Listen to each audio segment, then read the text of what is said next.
Yes, to do the opposite. For my own protection. Yeah. Okay, we're ready when you are. Okay.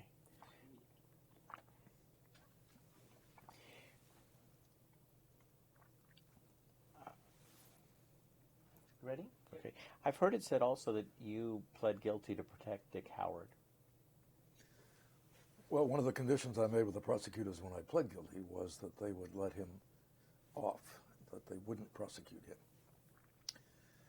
I made 3 conditions. Number 1, I wouldn't testify until after I was sentenced. I wouldn't testify to the grand jury until after I was sentenced, because I didn't want them holding over me the ability to either lessen or make heavier my sentence, depending on how I testified.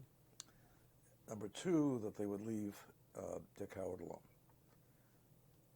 And members of my staff. It wasn't just Dick Howard, but Dick Howard was in the line of sight because they were threatening him with prosecution if he didn't testify against me with things they thought I did and didn't do. Dick was being honest. He had 2 little kids, and I thought, I'm not going to let that happen. Somebody worked with me.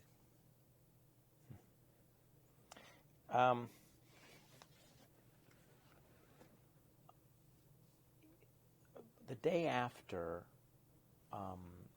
George McGovern announces Tom Eagleton as his selection, or 2 days after, Rosemary Woods gets a report on Eagleton's stay in a. Could you tell us what you remember of that? Just remember it being discussed, and Ehrlichman one day saying, we've got this information, and it's bound to come out, and we'll see Eagleton off that ticket. Well, but I've seen in the paper trail, it's a little bit more, let's get it out. And you write, it's been taken care of. Do you did?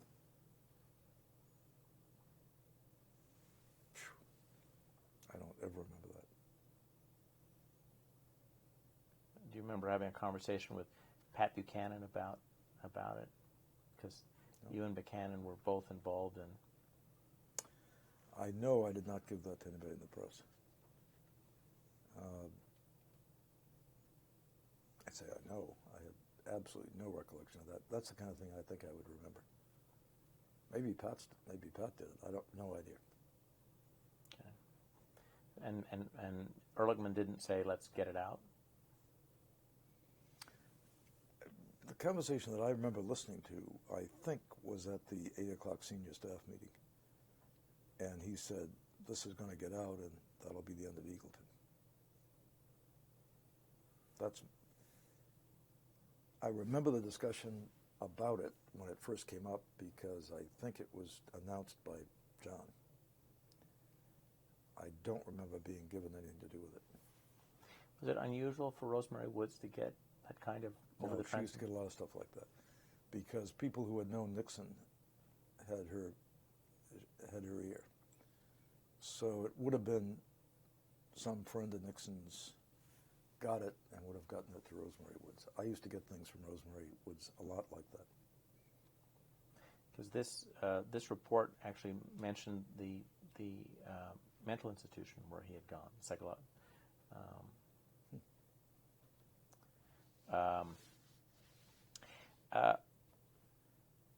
can you tell us a little bit about whether you were involved in? You would talk to CBS occasionally, and CBS was the first network to do a full report on Watergate in October of 1972. But it had planned to do 2 nights, and it ended up doing 1 night and a much smaller one. Do you remember intervening at all in this? Oh, yeah. That I remember vividly, calling up Bill Paley and saying, you guys promised us you would give us even-handed journalism. We took 7 full minutes on this. I remember telling him, and he said, I'll look into it. He said, yeah, we want to be balanced in our coverage. That had been preceded by a whole episode with Frank Stanton, which I must have talked about when you were here before. No. Oh, I didn't? No. Oh. Frank Stanton was a guy we thought was really very much against us. I had been sent by Nixon early in the presidency, like 1970, up to meet with the CBS executives and the NBC and ABC, simply to tell them we hoped we'd get more balanced coverage and meet with them and talk about anything they had in their minds. Went to New York and did this with all three networks. Then I had the networks come in and talk to the president. And you've got those on tape, I'm sure, because they were in the Oval Office. And it was part of subtle pressure because they always had the threat of licenses not being renewed. I think I was fairly subtle in how I dealt with the question, but there were books written about the biased coverage in the 68 campaign. So Nixon kind of ad hoc gave me the job of having relationships with the network and putting pressure on, which I did. And he did beautifully when I brought them in to meet with him.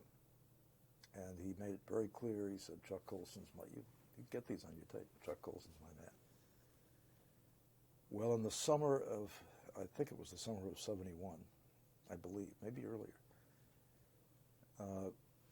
the selling of the Pentagon was a CBS documentary that was very, very damaging to the Pentagon and perceived to be very unfair. It created a ruckus on Capitol Hill and a call for hearings, which I remember Jerry Ford and Les Aarons, congressman from Illinois, convened, and they held Frank Stanton in contempt. Frank Stanton's lawyer was a man by the name of Alexander Lankler, who was an old friend of mine, still alive, in Washington and Maryland, ran for office in Maryland, I think.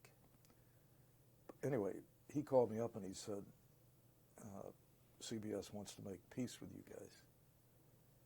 I said, they better make peace with the Congress. And he said, well, Frank Stanton wants to come see you. I said, okay. Sandy, bring him in. I had the conversation recorded by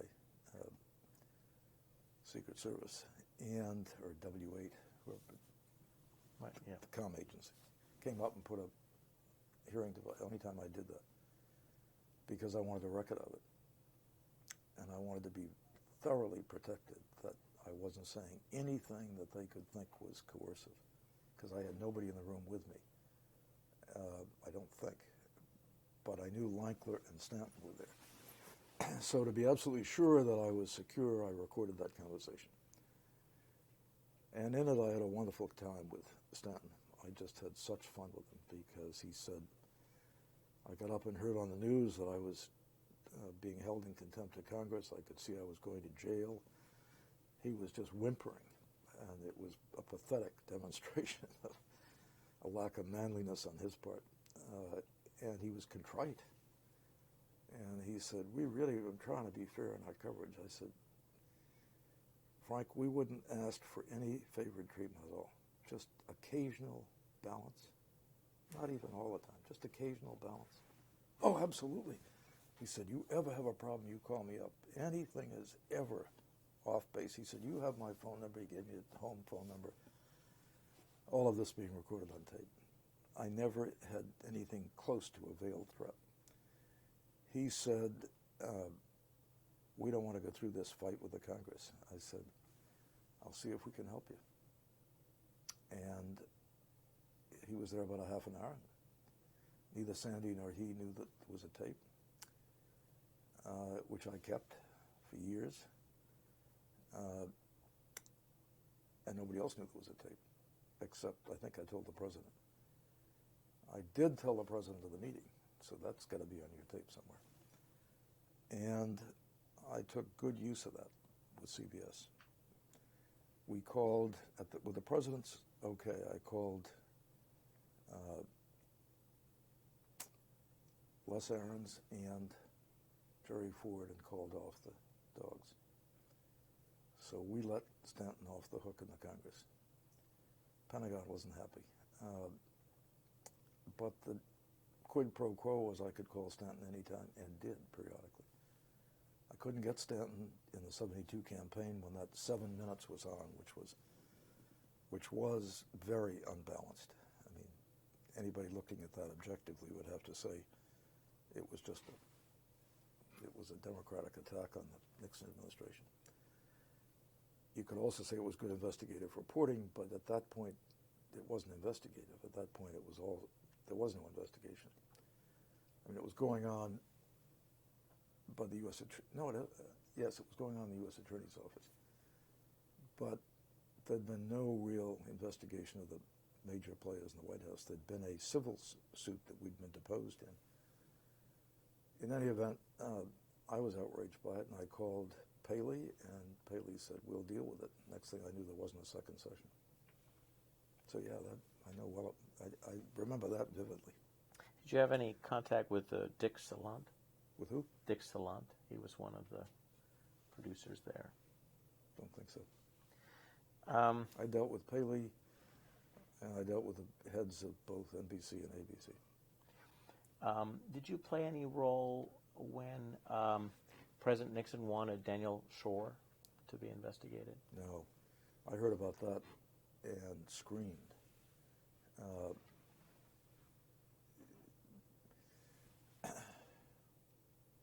President was on Air Force One. I do recall that.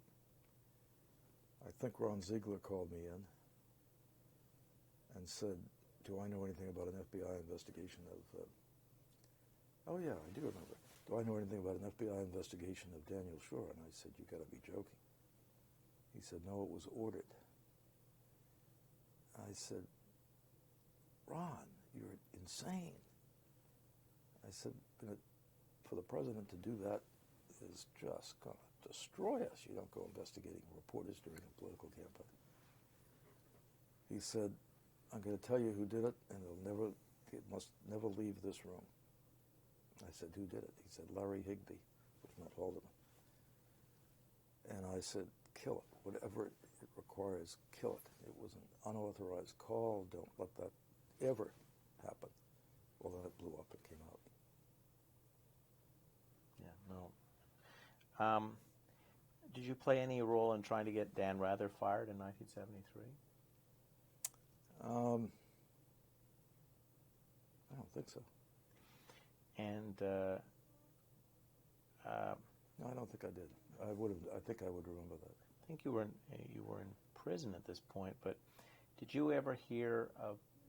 Apparently, there was some pressure on CBS at the time of the president's August 8th, 1974 resignation speech about how the CBS would actually cover the resignation speech.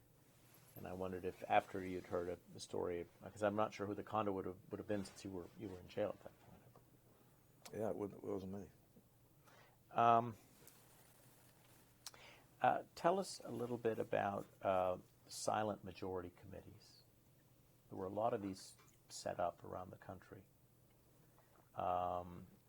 Mostly thanks to Pat Mulcahy, Pat O'Hara and Mulcahy, I can't think of his first name.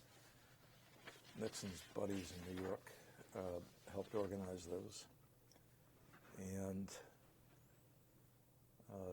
they were pretty straightforward stuff. They were organizing support and ads and letters to the editor to support the president's position in Vietnam. Jack Mulcahy. Tell us about your office's role in creating an enemies list. There were a lot of them, but I know. Sorry, I know you asked this a lot, but I didn't ask. The real enemies list, the 13 or 14 or 15 names, I never saw until it came out as evidence in the Watergate hearings. It was written in language that only could have been Buchanan, who told me he didn't do it, Murray Chotiner, but it was too well written for Murray Chotiner, or Nafziger. It sounded very much like Nafziger. I'd never seen that before. I don't know where that came from. I was tasked by Haldeman to keep records of people in the office who had been opposing the president. The Eartha Kitt example was given to me. We don't want somebody coming in for even a ceremony who could embarrass the president, so keep lists.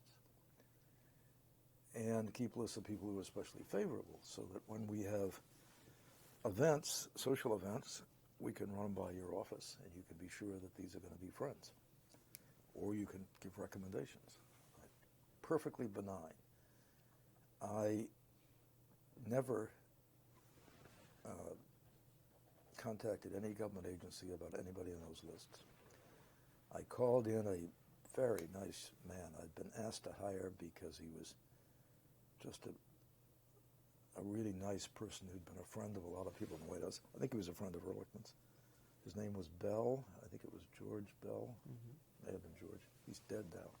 Died shortly after all this started. And I said, George, you and another woman, a woman in the office, whose name I'll think of in a minute, Greek name, I don't remember, Joanne Gordon. She married someone who was Greek.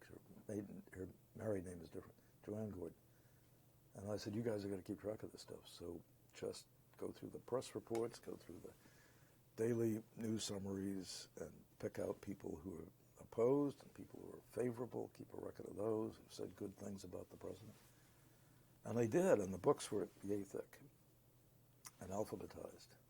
And we would use them when Lucy Winchester would call me and say, we're going to have a church service on Sunday. Do you want to give us 100 people you'd like to invite who are friends of the president? Get out my lists. I would clear people for commissions. We never had an occasion to use it the way it was reported to be used. And John Dean knew that. In his book, he said he enjoyed watching me twisting in the wind while all the lists that were made out were being confused. And a fellow by the name of Waters, who was the Commissioner of Internal Revenue, mm-hmm. whom I'd never met, recently gave an interview. He lives in South Carolina, in which he said, either he gave the interview or it was his obituary, it may have been, somebody sent it to me in South Carolina, and said, I was the one who was pressured by the White House with the enemies list to do investigations on them, and John Dean came to visit me and brought me the list. John Dean, who's blaming me for the enemies list. I never shared that list with anyone in the government other than our own White House team. What's the Eartha Kitt story? Eartha Kitt was invited to an affair with Johnson. Johnson was president. And in the middle of all the ceremonies, she whips open her blouse and pulls out a Stop the Killing in Vietnam banner. And it was front page news all across the country. And Nixon had a fear that would happen to him. Shift gears. In your book, you talk about your trip to the Soviet Union in 1973, and we hardly ever talk about foreign policy together. Why are you asked to go to the Soviet Union to talk about Jewish immigration? Well, several reasons. I said to the president when I decided to leave, knew I was going, I said the one thing that would be kind of fun is if you wanted to send me to some opening of some American facility abroad, or he said, where would you like to go? I said, I'd love to visit Russia. I'd love to go to the Soviet Union. Oh yeah, he said, we'll come up with some things. He said, we'll send you on a trip. And he said it was a going away gift, basically. He said, talk to Henry, and Henry will work out all the details. So I talked to Henry. And Henry said, well, you could do us some good, actually, because he said, we're in these negotiations, and they're being held up because Jackson-Vanik Amendment Jackson and Vanik are trying to block the grain shipment, which is so crucial to our fulfilling our part of the SALT agreement that had happened in May. And he said, you're more familiar with politics than most people. You could explain to them, if you have the chance and you meet with them, why politically we can't agree to their refusing emigration for Jews out of Soviet Union. I said, well, then I'd like to stop a couple of other countries on the way. He said, well, in Austria, they're dedicating some deal, some business commercial center. We added that to the list. I said, what about one of the other Iron Curtain countries? He said, Romania. He said, Ceausescu, president's doing a lot of romancing of him. That would be good. And then you end up in Israel, and you can tell them what you've discovered in the Soviet Union, what the status is. So that was the trip that was laid on. I went to Austria, then I went to Moscow, then I went to Romania. Before I left, Jack Javits, who was the senator from New York, called me, and he said, this is a vital mission. And he gave me the whole argument for the release of the Soviet Jews. Steve Lazarus, who was also Jewish, was assigned as my naval aide and my escort. He was a deputy assistant secretary of commerce in charge of commercial relations. And he said, this is a very serious mission. He said, our agency looks upon this as vital. So does the State Department. So then I started getting all these briefings about the Jewish immigration problem. Nixon hadn't mentioned this. This was really to give me a trip, but it turned out to be much more than that. And so I got all these briefing papers, and this is the way diplomacy happens sometimes, by accident. Given all the briefing papers and the fact that I was the political advisor to the president gave me credibility with the Soviets. And they gave me the royal treatment when I arrived, cameras at the airport. It turned out to be a big deal. I stayed in Spaso House, we had no ambassador at the time. Spike Dubs was the counselor, and he was a consular officer. And he was the acting ambassador. And when I started talking with him, he gave me all the State Department briefing on the... So I found myself in the middle of trying to solve the problem of keeping the grain shipments coming to the Soviet Union so the president would honor his part of the bargain they made at the SALT agreement in '72. And because I'm a lawyer and I like debating, and I kind of enjoyed it. I had several days with Vasily Kuznetsov, who was their top troubleshooter. It was, my first experience with it, my baptism. All the Americans sitting on one side, all the Russians on the other side. And it turned out to be a very colorful experience because near the end, on the Friday, when I was getting ready to leave, he said, you tell your president this is he has no business interfering with our domestic affairs. I said, well, I don't have to tell the president that. I have to tell the Congress that, and they're not going to buy it. And I said, as a matter of fact, I don't either. Because we Americans believe in what we wrote in the Declaration of Independence, and I read him the opening lines. I said, all men are created equal and have certain inalienable rights endowed by their Creator, and life, liberty, and the pursuit of happiness. And I said, we don't think human rights are given by governments, nor can they be taken by governments. So you're not going to get your grain. He slammed his fist on the table and took his folder up. He said, you tell your president we will do what is necessary. Walked out. The people from the embassy were jubilant, congratulating me all the way back to the bubble where we sent a cable and reported all of this to Washington. And indeed, through normal diplomatic channels, they agreed 35,000 Jews would be released. Off the camera, I'll tell you the response to that in Israel, but I don't want to put it on the camera. But it was really exciting for me. And then I spent an hour with Ceausescu telling him how much the president admired him. Terrible tyrant that he was, but he was opening ways to China for us, and broke from the Soviet bloc. So I got a quick lesson in foreign affairs. Got to Israel, landed when the American ambassador to the Sudan had just been killed, so the security was intense. And very impressed with the Israelis, very impressed. I mean, I really came away great admirers. That's the story. You can tell me that other story afterwards, although I wish you could tell it on tape. But at least can you tell us on tape? Did you meet Golda Meir? No, I met a man by the name of Levinson, who was the top expert in the Israeli government on Soviet affairs and intelligence. He was from the Mossad. And I met with the chiefs of staff, and Shimon Peres hosted me most of the time I was there. And tell us a little bit about the climate in Ceausescu land. What was it like? Cold, bleak. We were greeted very warmly at the airport. The Romanians are lovely people. They sent us up to a place in Transylvania lodge for the weekend because we were there on the weekend. I had some meetings on Friday with some of their low-level officials, and the American ambassador brought me in to meet several people and had a dinner for me. And then they sent me up to this gorgeous place, which was in the country where the communist elite could go for their weekends.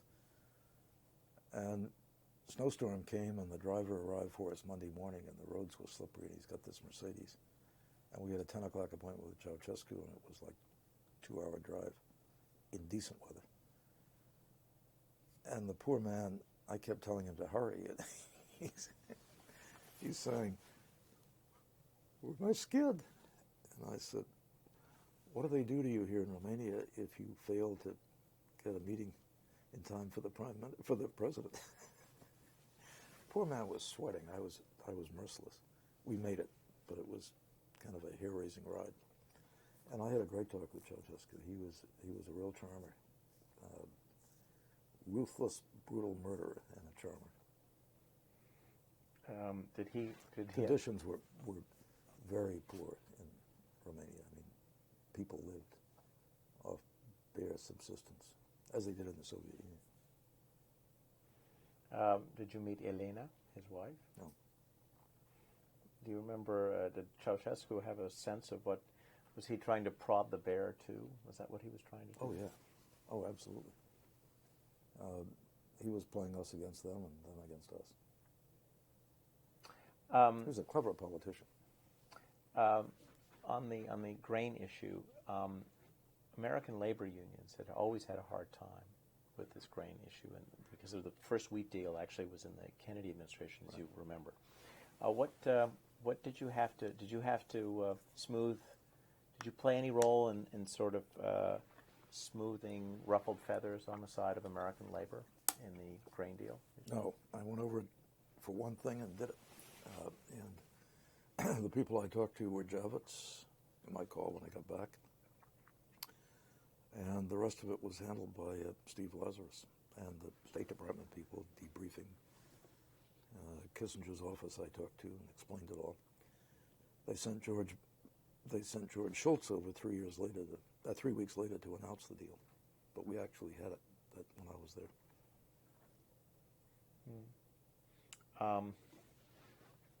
I'm just going to get back to the mailer question as we finish up. So you didn't know that using the mail to send these mailers, with these phony mailers, was illegal? I don't know if I ever thought about it. When the whole house of cards collapsed, I thought about it and thought this is not good. I had it done by an outside company, so my fingerprints weren't on it, but they would have been disclosed. I honestly don't think I thought about it at the time. I think I would have been scared. I'd gone to law school nights for 4 years and worked my head off to get that law degree. I don't think I would have risked that. Do you remember how they were paid for? No, but money was given by different special interests to, I guess they hired a public relations firm. And this was the firm I dealt with, and they did it. And on the tapes, the president says that Haldeman can get you the money. So I didn't know if there was a fund that Haldeman, well, he did have sort of a special activities fund. He did, yeah, because he paid for things when I needed him for take my staff out on the Sequoia one night, that sort of thing. Haldeman had a fund for that. I don't think I ever went to anybody for money except the one public relations firm handled all of it. And you mentioned the money to the plumbers. You found money for Hunt, some of his activities, or? Yes. When I got a call from Ehrlichman saying, either Ehrlichman or Krog, that they needed $5,000 for expenses. And I called the same PR firm, and they brought the check over. So this was their campaign contribution, if you will. This PR firm. Yeah. Did. Yeah. Do you remember what? Do you remember which firm it was? I don't know the name of the firm. The guy, Joe Berruti, was the fellow I dealt with. And I've kept him out of that because he's a very decent guy, and he was just trying to help. But he was, I think what happened, I think we recommended his firm to people, and then they would engage his firm, and then we got the benefit of it. Sure, they would do some work for you in return. Well, we've covered a lot again. Good. And I'm surprised that CBS thing didn't come up earlier. That's such a colorful little vignette that I don't recall. it's never appeared in books or anything. No, because I actually had It's an untold story. I had us on my list that I wanted you to talk about the selling of the Pentagon Interesting. story. Well, because I interviewed Dan Shore for the project, and he told the story of the Watergate, the October 1972 CBS report, and he knew that the second one didn't happen as it was supposed to. So I sensed that you may have been involved. I'm surprised he didn't blame me. Well, Did he blame me for the FBI investigation on him? no, he didn't blame you. I thought that was insanity. No, he actually laughed about it, and Fred Malek and he have talked since Fred Malek was involved. Was he involved in that? Yes. Oh, really? So he'd be called Malek, and Malek ordered the investigation. No, it was that he was involved in the little cover-up that happened afterwards, because when it came out, the administration had to come up with a reason. Oh, that we were considering him for a commission. Yes, and Malek was the kind of considering him for a commission on the environment. Wow. So yes, do you? The last one, I've noticed in some of what I've been reading that the administration had a concern about gays in the administration. Was that anything that? I never heard that. The only time gays ever came up with me was when Frank Mankiewicz accused me of planting homosexuals in McGovern's campaign. It was a big story in the Watergate, that I had actually planted gays in his campaign so as to be damaging to him that he had them working for him in the campaign.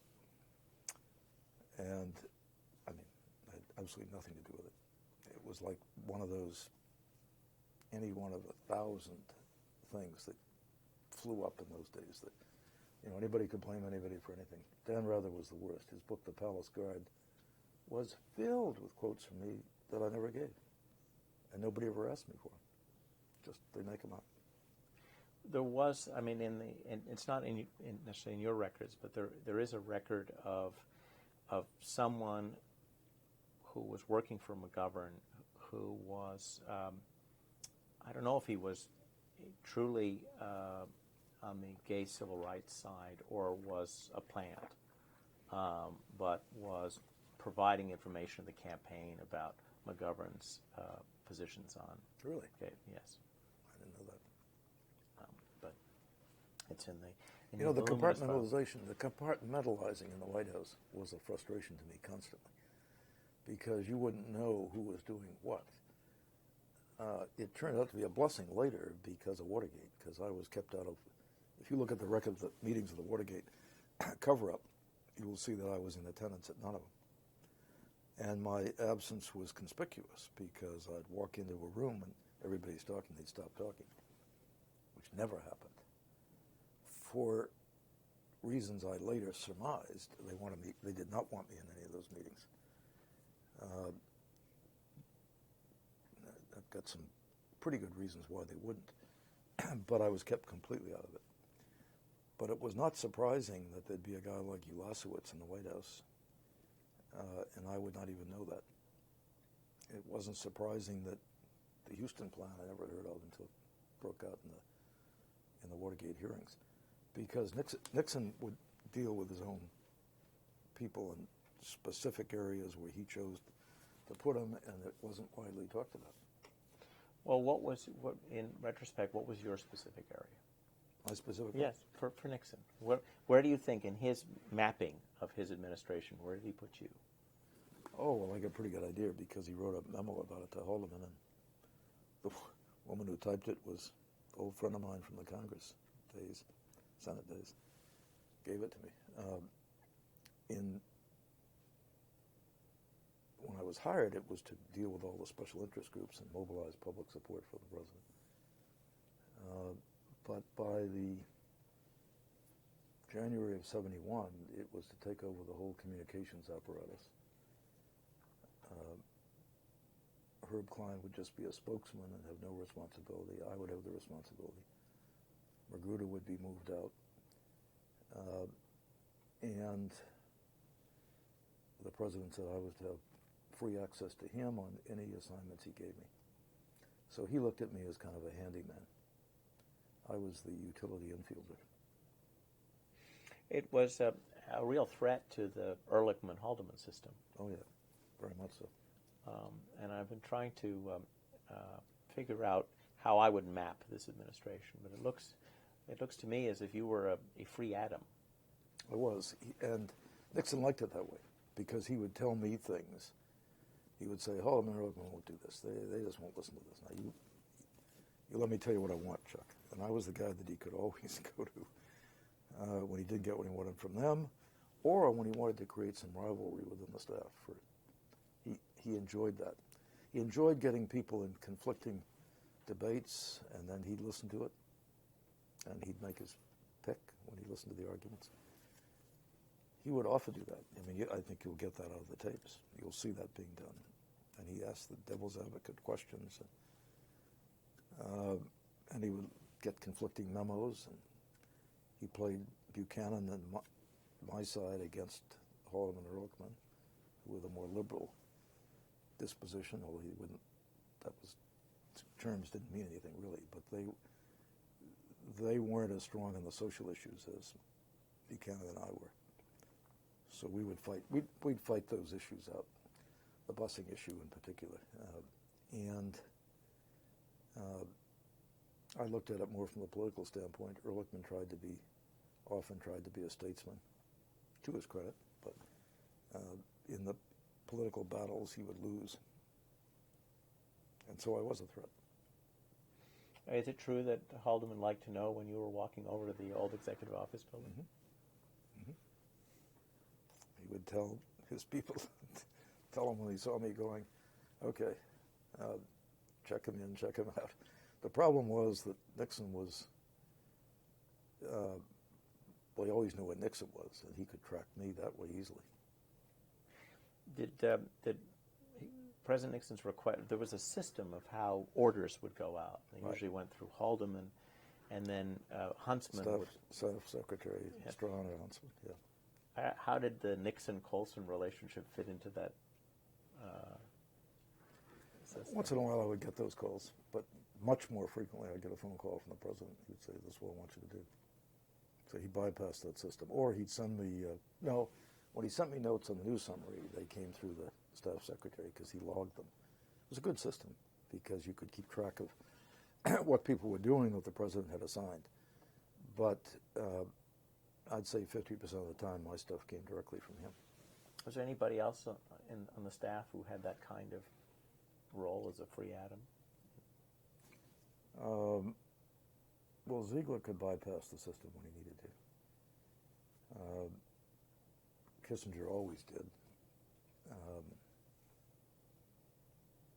Al Haig didn't.